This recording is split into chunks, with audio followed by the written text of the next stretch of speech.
I'm back again, breaking down yet another team's finish. Today, we're breaking down the Tampa Bay Rays on today's action-packed episode of Locked On Fantasy Baseball.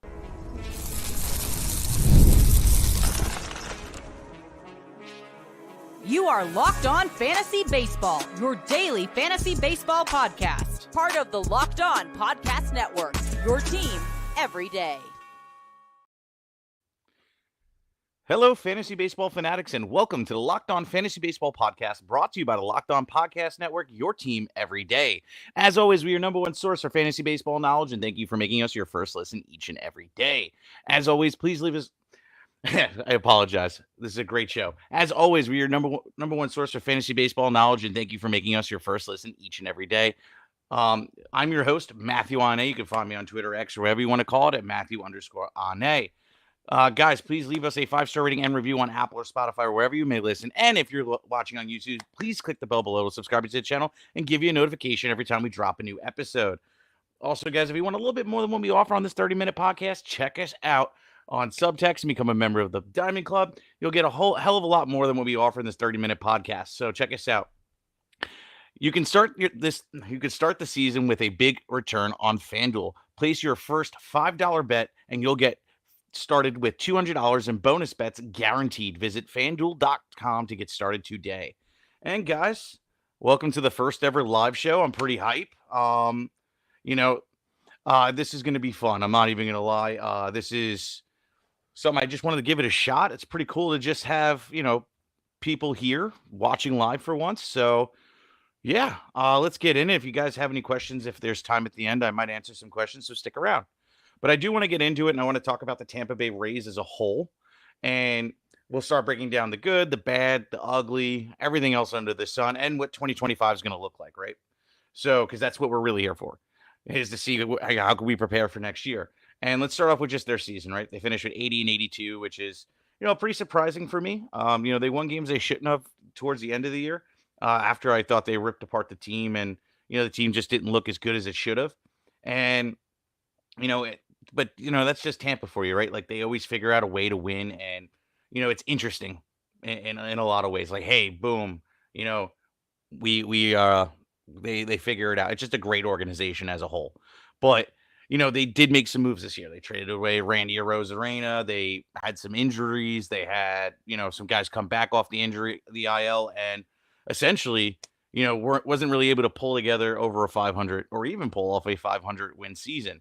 So it is what it is. Next year, I don't know exactly how to pinpoint the team's projection for next year. There's names that are disappointing. There's names that are fantastic. And there's guys I like for next year. I just, I want to see more from them, right? So let's talk about it. Let's talk about Yandy Diaz. Somebody that, like, everybody was super, super high on coming in to this year and was like, oh my God, he's going to, do exactly what he did the year before. Wrong. Unfortunately, I was out on Yandy. I never was a real believer in him. A couple of years ago, he was a nice waiver wire pickup, but other than that, he was really nothing special for me.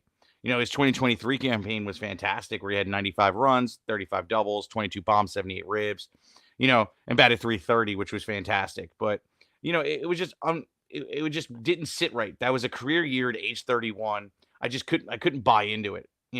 Most home runs that year, most ribbies that year, most runs that year, best batting average by far. Well, not by far. 2022, we had 296, but still was not enough to say, hey, this is consistent. So, how does he follow that up? Easily, right? This year, 2024, 565 at 63 at bats, 55 runs. The doubles are nice at 31. Home runs were down at 14. 65 ribs, and walk to strikeout ratio wasn't bad at batting 281. But ultimately, you were trying to see if he can build upon last year, or at least kind of get there, right? When you're down, we'll say 8 home runs, when you're down 40 runs and ribs, you're down about 13, which that isn't as atrocious because, it's the Rays. But, for all those counting stats to go down along with the home runs, it's kind of like a disappointing season, especially where we had to pick him. I think he was like a top 60, top 70 pick. And that's kind of a bust. You picked them over other guys, like, even though Vinny Pasquantino didn't finish the season, Vinny Pasquantino, once he got going, he was fantastic, and he was like 5 more rounds lower. There was other guys that went much later than Yandy Diaz that I was advising you to draft, essentially, just because of the fact that, you know, I didn't foresee it. And two, like you looked at it by the end of the season, they were both on the waiver wire. One, because one was hurt, and that's Vinny Pasquantino. The other, Yandy Diaz, who just wasn't living up to it and just had poor months at a time. So for me, I'm just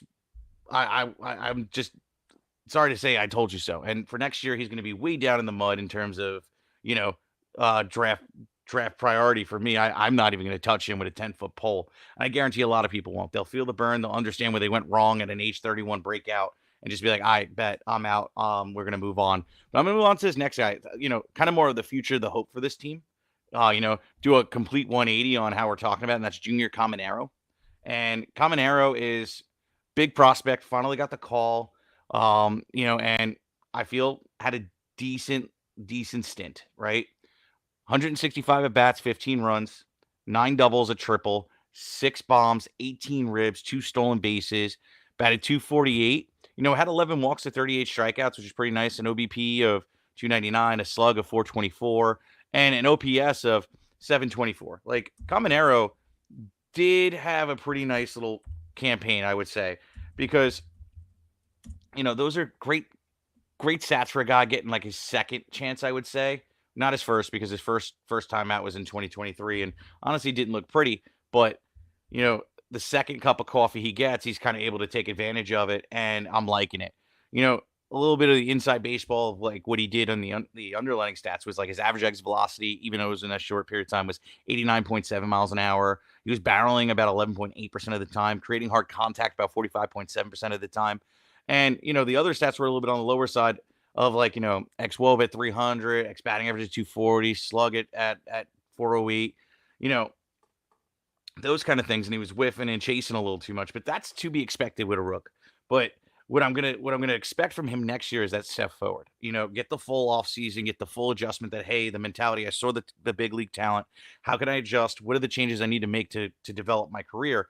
And you look at it and go, okay, Junior Caminero is probably going to do all the right things. He was a fantastic prospect. And I could totally see a 30 home run season. I could totally see a decent run and ribby factor as long as other players step up. Otherwise, that might be what kind of caps him. Like, in a world where like Josh Lowe bounces back, Christopher Morel takes that step forward.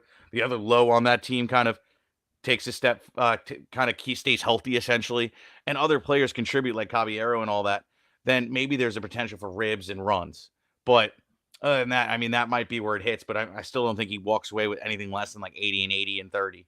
So like that's going to be pretty nice. It's not like he steals bases, but the batting average should be somewhat good, right? Like you look at like his minor league career, and he's batted 337, 378, 384, 380. Oh, I'm sorry, reading the wrong thing. 374, 324, 314, 295. Like, what's the realistic aspirations for him in terms of batting average? Probably more like 278, 280. And I'm like, I'm okay with that as long as I have the power and the ribs. If this team is able to acquire anybody in the offseason like Juan Soto or any of the other big names that are coming in free agency, or if they call up anybody else, then Caminero will pose to have a decent counting stats and things like that. So it's going to be interesting to see how he finishes, but there is truly a lot of upside and a lot of opportunity he's going to create. So Caminero is going to be somebody we're drafting. I can't wait to see where I finally rank him, though that should be done by the, middle of next month. And, we'll have a more intelligent conversation in terms of rankings and expectations once I've really broken him down. But right now, everything's kind of trending in the right direction of up, and I'm pretty excited to see what this kid's going to do.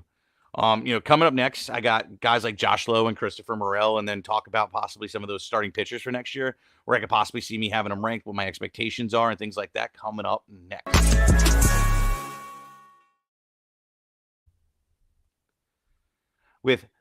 With FanDuel, when you get a hunch in the middle of a game, you could check out the latest stats, view live play-by-play, and so much more on the same page where you place your bets. You'll get started with $200 in bonus bets guaranteed when you place your first $5 bet. And you know what, guys? Let's make that $5 bet count, right? Giants are playing the Eagles this weekend, and I am a Giant fan, so don't take this as Giant hate. But we all know what's going to happen. We also just lost Andrew Thomas for the season. So let's put it this way. They're going to lose, and they're going to lose heavy. So put the under on the Giants score. Put the money line on the Eagles, and if there's a place to throw an over or under on the picks, it's going to be pick city for Daniel Jones all day. So, you know what? Go ahead, make that $5 bet count and get those $200 guaranteed on top of it at fanduel.com.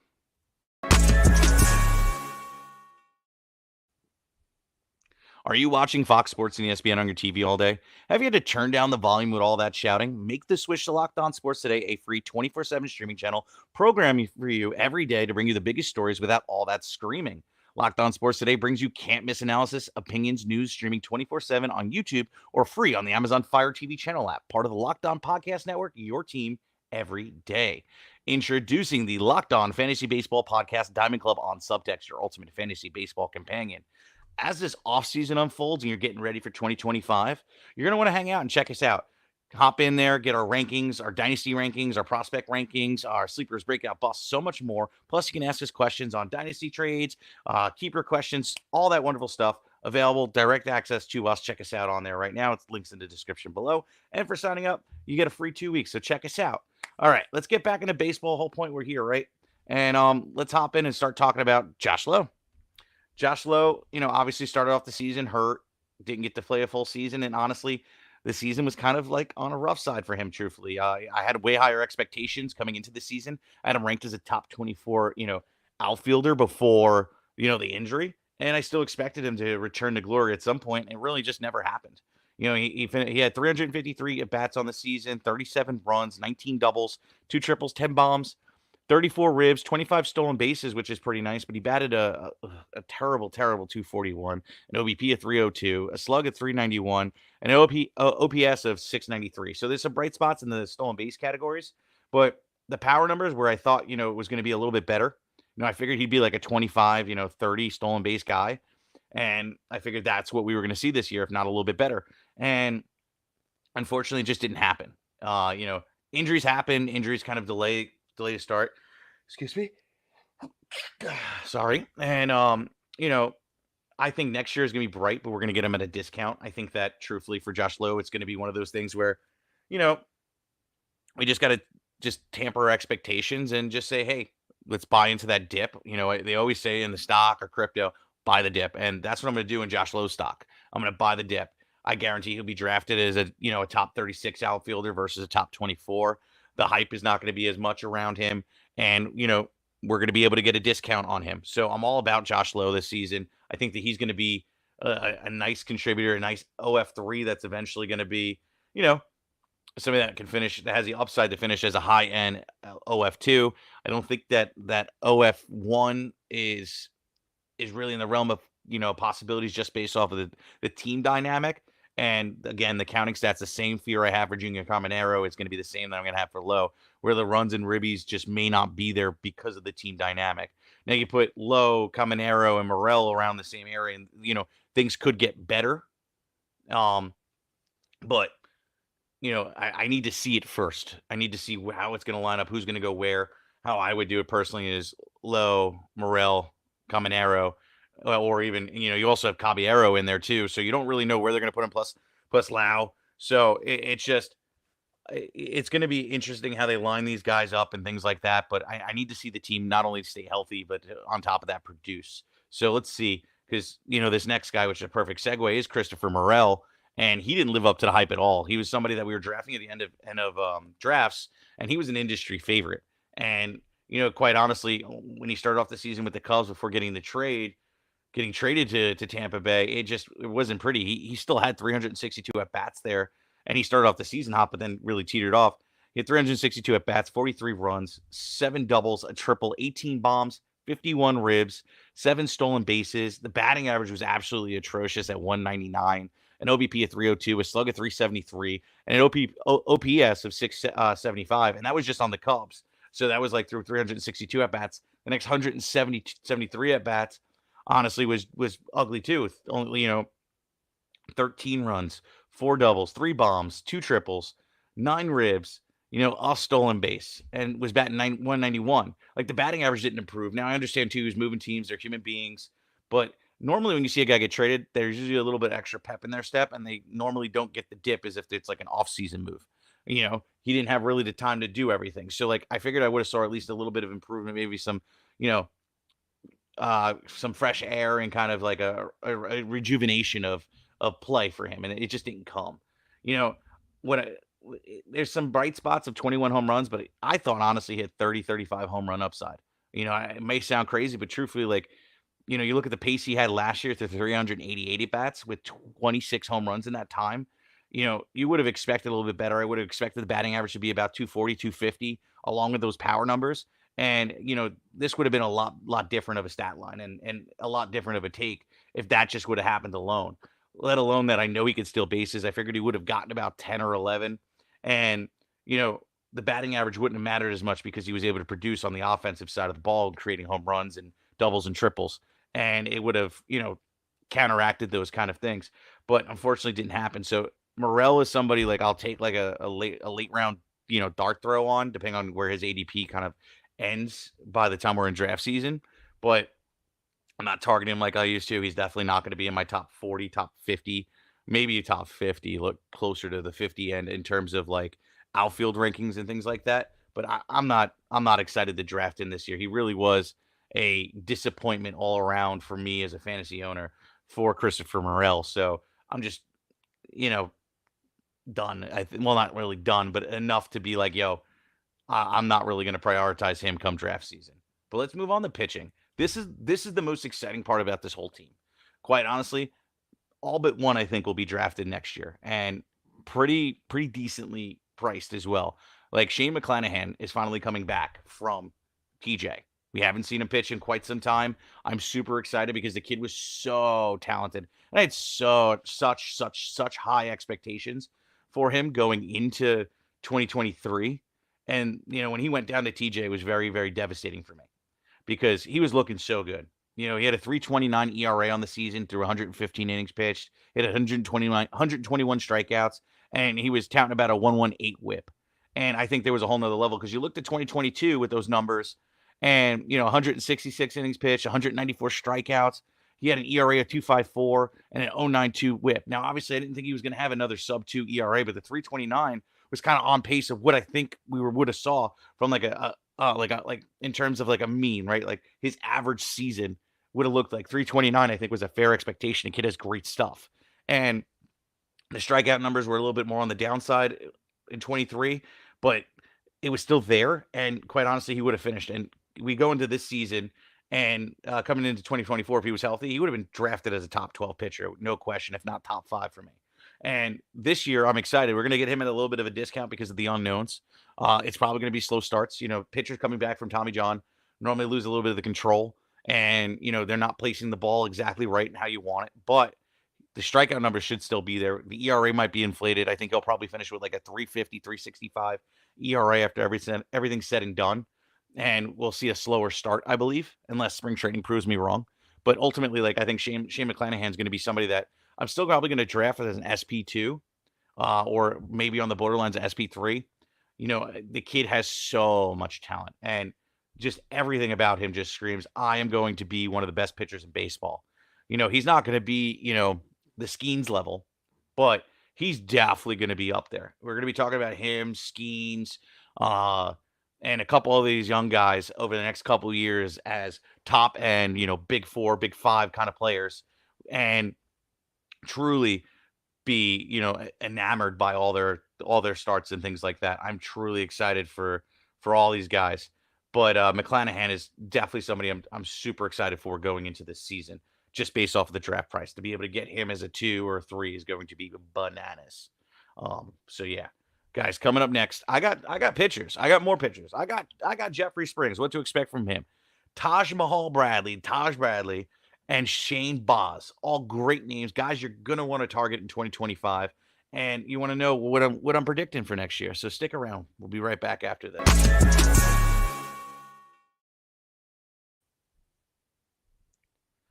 Game Time is the authorized ticket marketplace for the MLB, which makes getting tickets faster and easier. Prices on Game Time app actually go down as it gets closer to the first pitch. With killer deals and last-minute tickets, all-in-one prices, viewed right from your seat, and lowest prices guaranteed, Game Time takes the guesswork out of buying tickets for MLB. Last-minute ticket deals save up to 60% on last-minute sports, concerts, comedy, theater, and more. Flash deals save even more with exclusive in-app deals on select seats ahead of the game or event. Zone deals. Save even more when you choose the section like Game Time, choose the seat. All-in-one prices, which is really awesome. You toggle through this feature, and all the costs are up front, so you don't get no surprise fees at checkout. And it's like, oh, shoot, now I can't afford it, right? You get views from your seat, so you get a panoramic view. You can even twist it around a little bit. It's really great. Make sure you're not sitting behind that pole. Lowest price is guaranteed on Game Time, or Game Time will credit you 110% of the difference. Game Time ticket coverage. Your purchase is covered with the most flexible customer service policy into the ticketing industry. Take the guesswork out of buying tickets for the MLB games with Game Time. Download the Game Time app and create an account and use the code LOCKEDONMLB for $20 off your first purchase. Terms again, create an account, use it, and redeem the code LOCKEDONMLB, LOCKEDONMLB for $20 off. Download the Game Time app today. And last-minute tickets, lowest prices guaranteed. Prize Picks is the best way to get in on the action in over 30 states, including California, Florida, Georgia, and Texas. Prize Picks is the only real money daily fantasy platform with an injury insurance policy, so your lineups stay in play. Even if one of your players gets injured, if your player leaves in the first half or doesn't return, Prize Picks keeps your lineup live. Prize Picks is the best place to get real money action. Join over 10 million users and sign up today. Prize Picks puts its members first, so all withdrawals are fast, safe, and secure. When my picks hit, I can get my money as quick as 15 minutes. So sign up today and use it and get $50 instantly when you play $5. You don't even need to win to receive the $50 bonus. It's guaranteed. Prize Picks is the best way to get real money with football this football season. Which players are going off? Which ones aren't? Make your picks today in less than 60 seconds and turn your sports opinions into real money all season long at Prize Picks. Prize Picks, run your game.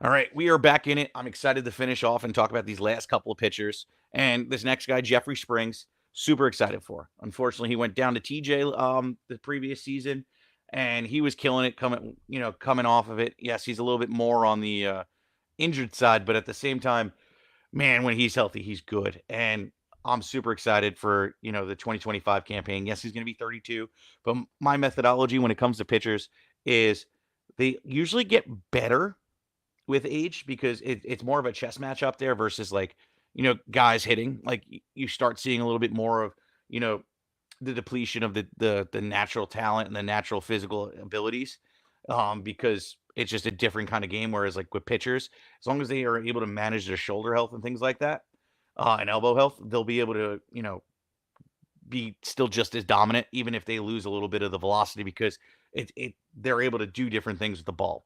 And Jeffrey Springs, I think, is still throwing gas and everything under the sun, and he's still looking just as fine. When he came back, it was a little bit rough, but at the same time, still finished strong. He threw about 33 innings this season and had 37 strikeouts, finished with a 3.27 ERA. And the whip was just a little bit high, which is to be expected. Just like what I was talking about with McClanahan, the ball, they don't have the control like they did, right? So, a little bit of the quirks have to be worked out, but at least, you were able to see him maintain the ERA. You were able to see him, get the strikeout numbers, be over a K per nine. And you were able to just see him just be up there and be successful. And it wasn't like he was getting, walking every guy under the sun last year, but he had his games. And I think that now that he got it out of his system, he was able to throw the 33 innings this season. Next year, we should see a little bit more on the control side. The whip should be down. I think he's going to be a fantastic pitcher. You're not going to have to pay a high price for him either. I don't think he's going to be a top 24 pitcher. Probably more like 36 to 40. And if that's the case, you're getting him as an SP3. You're going to be so happy with this. Like, quite honestly, it's going to be really nice to have him and the price, if not lower. I can't wait to see ADP. ADP should be starting to shape up soon, and we'll be able to have a more intelligent conversation about draft price and things like that. And obviously, Spring is going to give it a rise as well, but I think Jeffrey Springs is going to be a fair target, somebody that's going to be a great price and then have high returns, right? Like we could be looking at, like a guy that can over exceed expectations, right? Like not Scooble of last year, but the Scooble of the year before, where, he came out of nowhere and then boom. And then the next year he kind of just went off and was, I'm not going to say SP1, but a guy that has SP1 upside, if not high-end SP2. And that's what Jeffrey Springs brings to the table. I'm super excited for this guy as long as he can stay on the field. The injury-prone aspect of it is what's going to keep him lower. So I'm just going to, keep my eyes on that and just watch. But I think he's going to be just fine next season. I'm super excited for him. But I'm going to talk about this next guy here, Shane Baz, and get into it real quick because I see I have a comment up in here and I want to be able to answer it. So Shane Baz, man, finally made his way back. Another health prone guy where he just can't stay healthy. I'm hoping that kind of turns around this year. But when he did get out there this year through 79 innings, he did look good. He had 69 strikeouts. He had a 3.06 ERA. He had a 105 WHIP. Like everything you wanted out of him, he kind of showed out a little bit. I'd like to see a little bit more in the K department because he is a K machine, if my memory strikes right, and it is. I think that his upside is going to be really nice. The only thing that I look at is his career highs are a little bit on the lower side in terms of innings. So he might be on an innings limit, which kind of brings him down in terms of how I'm going to draft him. I'm still going to draft him pretty nicely in redraft leagues and, kind of just see where it is. But at the same time, like, yeah, he'll probably pitch about 145 to 155 innings, which will be a nice return. He'll probably still have a great, K per nine and definitely get the Ks and things like that. ERA should be down and the whip should be under control. I think Shane Baz has all the makings of being an ace, truthfully. It's just a matter of when that comes through and how many innings he gets which I guess will limit his upside essentially is where I'm getting at. So Shane Baz I'm excited to see where he's priced at in ADP, but I'm also excited to see where exactly, ADP is going to fall. So with that being said, let me take a look here. It was just a single comment, but guys, I see like two people in here. If you have any questions, pop them off. I can make time or I can go into Taj Bradley. It's up to you. I guess I'm going to hop into Taj Bradley real quick. So Taj Bradley, another guy, had a great first half. Great first half. Obviously fell apart towards the end. And, second half really did not do him any justice, unfortunately. But he looked so good in the first half that, like, everybody was like, wow, look at this kid. And, yeah, for sure. He was everything we expected he would be in that first half. And, man, I'm just truly excited to talk about him. I think he's going to be really good come next year. So let's really break this down, right? First half he had a 2.9 ERA through 68 innings pitched, and he, was able to keep the whip down to a 1.11 and finished off with 85 strikeouts in that time. I think that was a great half. The second half, though, that's where it was a little rough. He had a 5.30 ERA through 69 innings, half his starts, and the strikeouts were right there, K per nine, 69 innings, 69 strikeouts, but the whip was also a 1.135. So it wasn't the ideal finish. So you figured you were going into the All-Star break and you were like, man, I got this guy. I'm looking good going into the second half, and you could make trades and things like that based off of what your arsenal looks like. But, it's a little unfortunate when that's kind of the situation you got because it can put you in a bad spot. So I look at it like this when it comes to Taj, right? Next year should be pretty. I hope that he can kind of get more of what's the word I'm looking for? Stamina, because he's only 23 years old. That was his career high in terms of innings. 138 innings. The last time he did that was 2022 or 133. So maybe he just got tired and a little bit out of it and kind of shut him down a little bit. But I'm hoping that next year, based off of the second half, he's going to get a nice discount. We're going to be able to draft him. I think that we're going to be able to see, a little bit more on the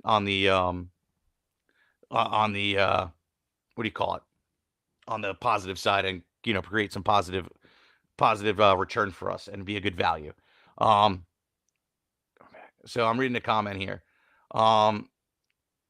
Good job for you, BP30, having McClanahan, Yuri, Alcantara coming back in a 16 by 16 in a 16 team league. And it's a keeper league. So good for you. A lot of risk. Yuri, I don't know when he's going to return. I don't know if he'll be ready for spring or he'll miss the first month, but still not bad. Alcantara, I'm excited to see what he's going to be like, but he does scare me just based off of it. But it is what it is. But McClanahan is definitely going to be your ace there. Who would I keep between Buxton, Lawrence Butler, Jacob Wilson, Kumar Rocker, Kikuchi as my last keeper? So, I'm going to probably lean Butler. And the reason being is he's young, he showed out a little bit, and I kind of want to see what kind of brings him, and also too if he can get traded midway through the season. If they're in Vegas and they're just like, okay, cool, we're gonna hang on to our talent for once, then I hope that they bring other people in. Jacob Wilson is interesting, but I'm just like, I want to see him do something first. You know what I'm saying? But ultimately, it's just like, Butler is somebody that's proven, and that's kind of the commodity I'm going to keep. So how do I win now? Whereas I think you'll probably be able to get Jacob Wilson later in the draft. Um, yeah, exactly. Arias year 2.0. Agreed. So we'll see. I'm excited. I think that Butler's going to have an interesting season. I want to see what the value looks like, and hopefully they can bring in people to bring up those counting stats and things like that. So that's where I'd lean. Guys, if there's no more questions, I'm gonna hop on out of here, and I'm gonna say, please like, subscribe, comment, rate, review, check us out. We're gonna be here all off season long, providing you with this content. Start getting into off season content real soon, where projections, early sleepers, breakout bust, early must drafts, early targets, things like that, coming after the month of October. But we're gonna be breaking down all these teams, finishes, and what our perspectives are, and how they can, pretty much follow this format of the show. So check us out. So, guys, and when you're done checking us out, because we're your first listen each and every day, check out our boy Sully at Locked On MLB, giving you all that great MLB playoff breakdown. With that being said, guys, have a great rest of your day. Peace out.